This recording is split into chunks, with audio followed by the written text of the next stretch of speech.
My name's Daniel Stander, Special Advisor to the United Nations, and I'm here on the invitation of the local community to help improve its resilience, especially in the face of climate shocks and stresses. I have the fortune of moderating a panel tomorrow where I'll be talking about risk and resilience, specifically climate risk and resilience, and essentially how the markets, the financial markets, are viewing the local community,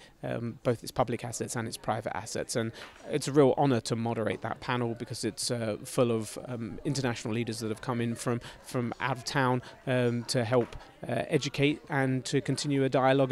that I was fortunate enough to be involved in a number of years ago, and I'm happy to continue. I recall 5, 6, 7, 8 years ago when I first started engaging with the communities around Southeast Florida. The conversation was rooted in something that was quite technical, a conversation around sea level rise and what we should be preparing for, 1 foot, 2 foot, 3 foot, 4 foot. And it was a somewhat siloed conversation. It was a conversation that was being driven by the public sector, which is fine because, public policy should be ahead of practice, and it was. But there were a few things missing, and what was missing back then was, 1, the ability to talk in the language of the markets, and 2, the ability to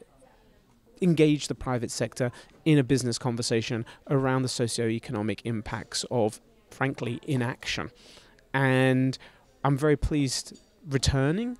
to the community 5, 6, 7 years after those original conversations to be able to sit down with the public and the private leaders working together to find a whole of society, a whole of community solution in order to ensure the long-term resilience and equity of the community.